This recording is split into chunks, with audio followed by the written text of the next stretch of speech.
ED शहरी भूमि घोटाले की जांच में नगरपालिका के पूर्व आयुक्त दिलीप ढोले को फिर से तलब किया जा सकता है। अचानक पूर्व आयुक्त दिलीप ढोले का पिछले हफ्ते तबादला और फिर उनकी जगह नए आयुक्त IAS संजय काटकर को कुर्सी पर बिठाना ये किसी से छिपा नहीं है। पूर्व आयुक्त दिलीप ढोले मुख्यमंत्री शिंदे के करीबी माने जाते हैं। इस वजह से उनके IAS न होने पर भी उन्हें मीरा भाईंदर का कमिश्नर का कार्यभार दे दिया गया था।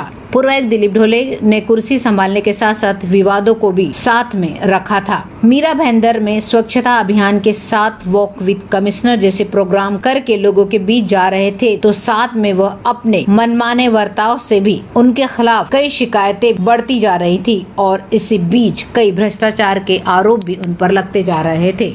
शहरी भूमि घोटाले के सिलसिले में प्रवर्तन निदेशालय मीरा भाईंदर नगर पालिका के पूर्व आयुक्त दिलीप ढोले को फिर से तलब कर सकता है। करोड़ों रुपए के इस घोटाले में मनी लॉन्ड्रिंग एंगल की जांच कर रही ईडी ने पहले उन्हें समन किया था, लेकिन वह नहीं आए।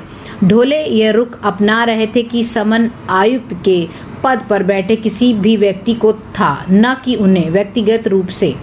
लेकिन इस तर्क को ईडी का समर्थन मिलने की संभावना ही है, जो कई अधिकारियों की विशिष्ट भूमिका की जांच कर रहा है। जब मीडिया द्वारा यह उनसे पूछा गया कि ईडी से कोई समन नहीं मिला, तो उन्होंने ये समन ULC मामले के संबंध में नगरपालिका के आयुक्त के रूप में उनके कार्यालय के लिए आया है। ईडी ने मामले में संबंधित कुछ फाइल रिकॉर्ड का अनुरोध किया था। चूंकि वह सब उस पद पर नहीं है, वर्तमान आयुक्त को संबोधित करेंगे। जब समन प्राप्त करने के बाद उन्हें पद से हटाने के बारे में सवाल किया गया, तो ढोले ने उल्लेख किया कि यह राज्य सरकार द्वारा किया गया एक प्रशासनिक निर्णय था। उन्होंने कहा कि वह इस मामले पर कोई टिप्पणी नहीं करना चाहते हैं। MBMC कमिश्नर के पद से हटाए जाने के बारे में पूछे जाने पर ढोले ने अधिकारियों को स्थानांतरण करना राज्य सरकार का विशेषाधिकार है कहकर जवाब दिया। पिछले साल ढोले के खिलाफ भ्रष्टाचार निरोधक ब्यूरो यानी कि ACB की पुणे इकाई में शिकायत दर्ज की गई थी। शिकायत में आरोप लगाया गया था कि पिछले वर्षों में ढोले ने एक अन्य व्यक्ति के साथ मिलकर कथित तौर पर अपने आधिकारिक पद का दुरुपयोग किया है और 165 करोड़ राशि की संपत्ति अर्जित की है। रिश्तेदार भगवान चौधरी ने पुणे एंटी करप्शन ब्यूरो को बताया कि पिछले 6 साल में अकेले ढोले और उनके कुछ रिश्तेदारों ने 150 करोड़ रुपए की संपत्ति अर्जित की है। एंटी करप्शन ब्यूरो के एक अधिकारी ने बताया कि शिकायत पिछले साल अप्रैल में मिली थी। इसके बाद इसे मुंबई ब्यूरो के मुख्य कार्यालय को भेज दिया गया था, जिसने ACB की ठाणे इकाई को विस्तृत शिकायत की जांच करने का काम सौंपा। पता चला है कि ठाणे इकाई ने पहले ही अपने निष्कर्षों की एक रिपोर्ट मुख्यालय को सौंप दी है।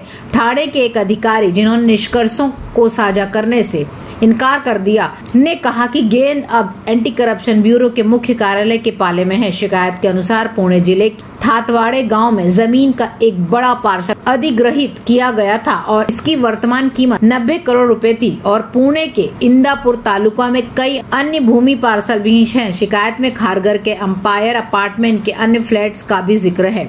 भगवान संभाजी चौधरी, जो ढोले के चचेरे भाई होने का दावा करते हैं, द्वारा दायर शिकायत के अनुसार यह आरोप लगाया गया है कि उनके सहयोग के कारण बारामती के एक वाणिज्यिक परियोजना विकसित करते समय उन्हें 14 करोड़ रुपए का नुकसान हुआ था। उन्होंने दावा किया कि ढोले पर्दे के पीछे से इस परियोजना का समर्थन करने का वादा किया था। ढोले ने शिकायत में आरोपों से इनकार करते हुए उन्हें निराधार बताया है। उन्होंने स्पष्ट किया है कि बताई गई संपत्तियां उनके नाम पर पंजीकृत नहीं है। उनका दावा है कि उनके परिवार के रिश्तेदारों के पास आय के स्वतंत्र स्रोत हैं और उन्होंने अपनी संपत्तियां खुद ही अर्जित की हैं। ढोले ने यह भी बताया कि 2005 के बाद से वह शायद ही कभी अपने मूल स्थान पर गए हों।